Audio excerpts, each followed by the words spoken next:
2022, and I finished my 2022 reading this morning at 1 a.m. So I always try to have everything done so I can start fresh at midnight on New Year's. And now that I have that all done, I'm going to give you a rundown of how my 2022 went.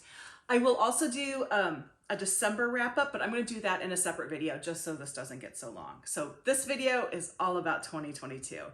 And before I get too far, I want to apologize for any weirdness in this, because not only do I have Lily, but I have Christopher over there hiding and the cat is roaming around.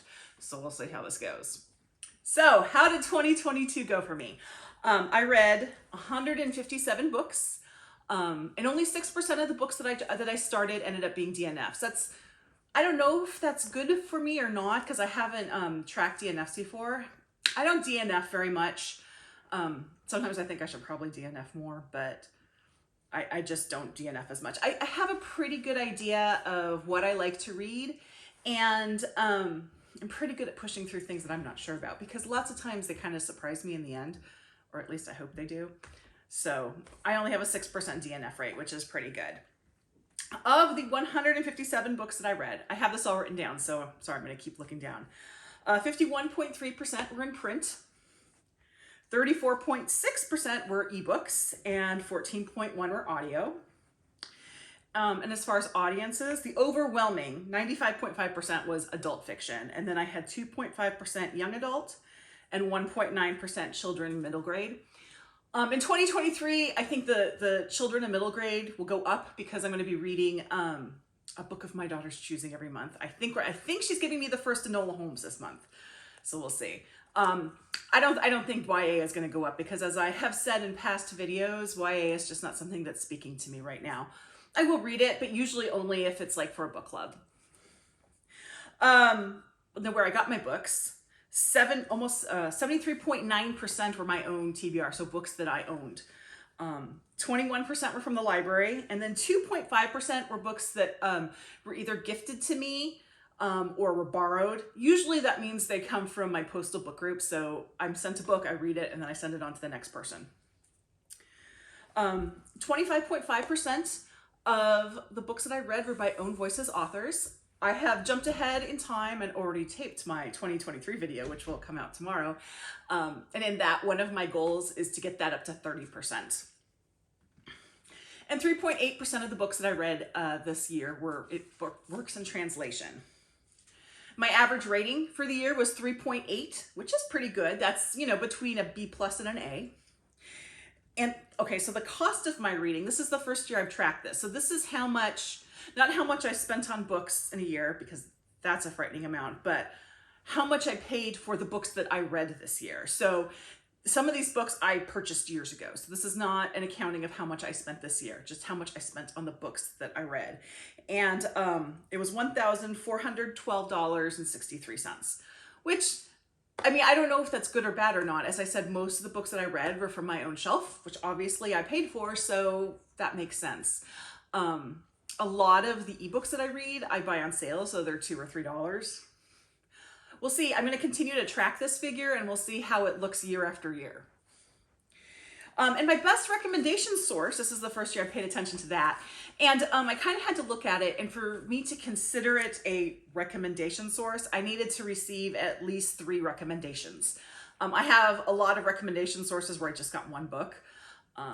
So I said, if it's only 1 or 2 books, I'm not counting it. But my best recommendation source was my bookish best friend, Shauna. She recommended me 3 books. I did not put down the rating, but I think it was like 4.2 was the average rating of the books that she recommended for me. Now, I know a lot of people talk about their 10 best books of the year or whatever. I can't rank my books. I just can't do it. But I am someone who doesn't give a lot of 5 stars. So instead of ranking books, I'm just going to tell you the books that I read this year that I gave a 5-star rating to.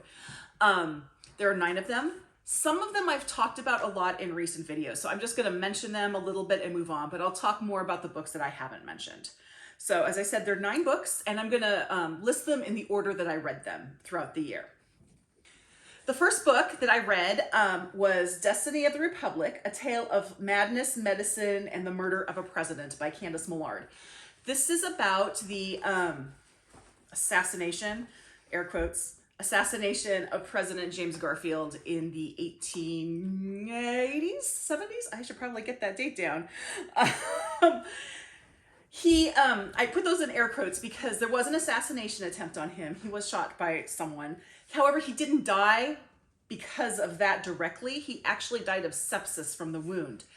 Because at that time, germ theory was new, and so not every doctor believed in things like washing their hands. A lot of times when I read fiction, especially fiction set in the United States, I always get a little bit depressed because I feel like nothing has changed. You know, we're dealing with the same problems that we dealt with in 1850, that sort of thing. I will say this book is the rare case where almost everything I feel okay about because things have changed. So there's sort of three areas. First of all, the medical side.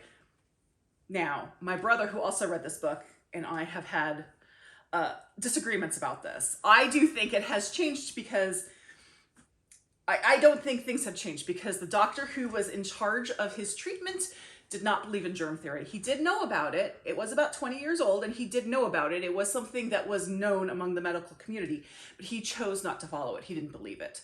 So that science denialism, unfortunately, is still with us. Now, my brother would argue otherwise, but this is my YouTube channel, so I'm just putting my feelings out there about that. So there is a little bit of that. The reason I still blame the doctor for this case, because it wasn't just the science denialism. There were a team of doctors, and obviously what this doctor was doing was not working. And the other doctors would offer suggestions, and he would not only just shut them down, but he would fire them from the group. So he wasn't willing to take in any suggestions or constructive criticism or anything like that that could have saved this president's life. And Garfield, by the way, many historians believe that had Garfield lived, he could have been our greatest president. So I think nowadays, the medical treatment is not just in the hands of one person, and I think that's a good thing. Also, doctors wash their hands and sterilize their equipment. So the fact that he would, James Garfield would not get sepsis in today, that wouldn't happen. The second way I think it's really different is that at the time this happened, the Secret Service existed, but not like we have it now. Now it's sort of the bodyguard for the president and other officials. There they had a different job. So Garfield went to the train station where he was shot, and he didn't have any protection whatsoever. The man who shot him, whose name is, oh my goodness, I should have looked this up beforehand. Oh, Charles Guiteau. Charles Guiteau just like walked up and shot him. That's something that would not happen today. Complete impossibility. And finally, today, ideas about mental health and mental illness are far more developed. Charles Guiteau was a very troubled person. If he were alive today, he would not only be on every watch list and every do not fly list, he would be in jail, or he would be in prison for his behavior. At the time that he was living, people knew he was not all right, that there was something wrong with him. But the idea of him being mentally ill and the idea of him being a danger to anybody else was not something that was taken seriously. So that is another way in which times have changed for the better. I loved this book. It's a narrative nonfiction, so don't let the idea that it's a history scare you, because it's very readable. If you like books by like Eric Larson, you'll like this. When Garfield died, which is not a spoiler because you should know that, it's in the title, plus it's also history, so you should probably know that. I sobbed. Like, I think I've cried in 2 books this year, and this was one of them, because it's just so beautifully written and so powerful. I was wrecked when he died. The one trigger warning I will give for this book is there's some really gross medical stuff in here. So if you have a weak stomach or you don't like reading about things like blood or pus or vomit, be careful with this one, because that's all in here. But I loved this book. This was an amazing book, and I'm looking forward to reading more by Candice Millard in 2023. The second book I read in 2022 that got 5 stars, I've talked about quite a bit before. I actually read it twice. So I won't say much about it, but it is The Sentence by Louise Erdrich. This is set it starts November 2nd, 2019 to November 2nd, 2020. It was written in real time by Louise Erdrich, and it talks about a Native American woman and the people she works with in Louise Erdrich's real life bookshop in Minneapolis. So it covers COVID. It also covers the protests around the murder of George Floyd. It mentions a bit the election. I will say, if you don't want to read a political book, this book is probably okay for you, because just, I think early on in the book, they say something like they don't like to give the big orange guy a lot of headspace or something like that. So they don't mention Trump that much. And then at the end, there's a bit about the importance of voting, but there's not a lot that's political about it. It's much more cultural and things like that. I love this book. As I said, I've read it twice this year. It's one that I would recommend to anybody. So my third book is also by Louise Erdrich. This one actually won the, was it the Pulitzer Prize the year before, and it's The Night Watchman. And this is historical fiction about her grandfather, actually, who helped his tribe survive what's called termination.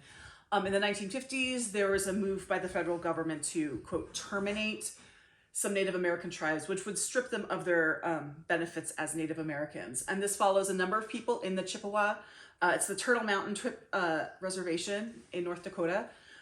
It follows a lot of people as they kind of figure out how they're going to fight this and really work to preserve their own tribe.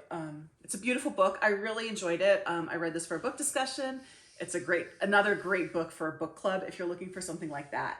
You know, it's kind of a hard subject, but there's also a lot of joy and a little bit of humor in this book as well. So this was a really good one. So the next book is one that I'm sure a lot of people will mention in their favorites of the year. I've seen it in a lot of lists of favorites of the year, and I'm going to join the chorus on this, and it's Lessons in Chemistry by Bonnie Garmus. If you aren't familiar with this book, I'm not sure why, because everybody's been talking about it. But it is set in the 1960s, and it's about a woman, Elizabeth Zott, who is incredibly intelligent. Things happen. She ends up working in a private research company, but she has sort of like a lab tech job because she's a woman. And they don't believe that women can be scientists. And through other things that happen, and I'm being very vague here, but the big part is she gets pregnant, so they fire her, because that's why you would fire a woman, because she's pregnant. She can't work if she's pregnant, but she wants to work. And so she ends up hosting a cooking TV show, but it's very scientific. It's like doing lab experiments for women and how to cook dinner, and it becomes a huge hit. There's a lot of fun things in this book. If nothing else, read it for 6:30. 6:30 is wonderful. I love this book. This was the other book, by the way, that made me cry. And I also would recommend reading it because it's going to be an Apple TV series starring Brie Larson in 2023, I believe. So this is very popular. I'm sure you've heard about it, and if you haven't read it, I highly recommend it. Okay, so Lessons in Chemistry kind of started my feminist rage reading that I was doing this summer, and I think a lot of women in the summer of 2022 were doing some feminist rage reading.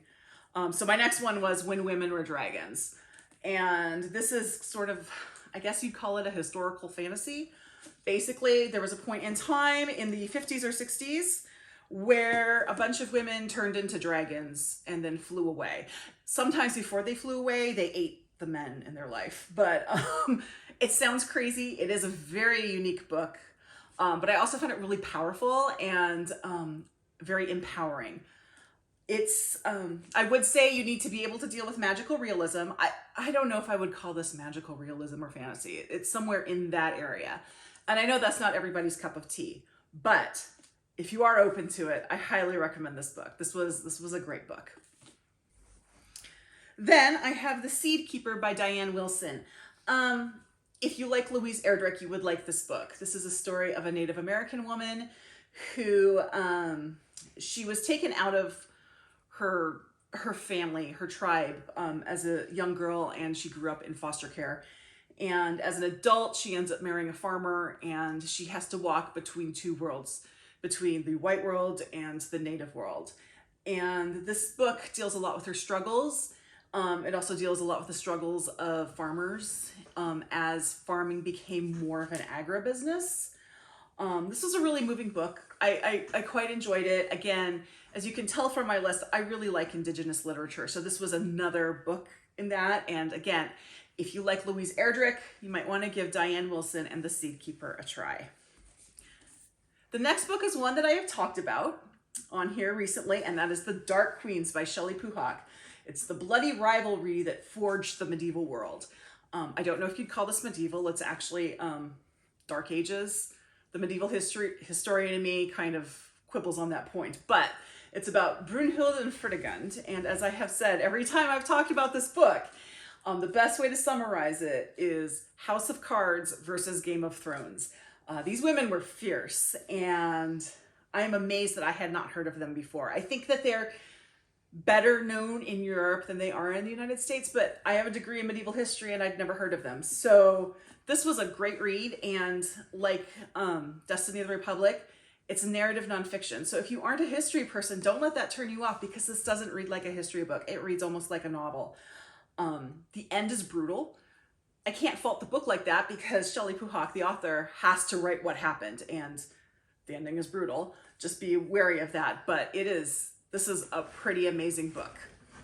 And then my next 5-star for 2022 was Our Missing Hearts by Celeste Ng. This is a dystopian novel, very near dystopian. And the dystopian world here is basically made up, if you take all these little issues that are kind of floating around in our world now, like, you know, book banning and racism, all these things that are just in our world, that kind of solidify them, you're going to get this dystopian world, which I think is the most terrifying thing about this book, actually. But it's a beautiful story about a boy who has lost his mother, and what happened with his mother, and how he's dealing in this world where, you know, everything is protected by the government through book bannings and limitations of free speech and institutionalized racism. It's beautiful, but it's also terrifying, and I think it's a really important book for everyone to read now. And finally, my last 5-star book was A World of Curiosities by Louise Penny. I don't know who Louise Penny thinks she is, but authors don't usually put their best book in a series out at number 18, but that's what she did here. This book is wonderful. It is dark. It is darker than her other books, but it's a great mystery. It's also a great character study, and as I have said in other videos, I want to live in Three Pines. I want to be one of these people, and I loved being back in that world. And this was just everything I wanted it to be and more. And I think the magic of it is she wasn't supposed to write this book. She had told her publisher she was taking the year off because she published 2 books in 2020. So she wasn't going to write a book this year.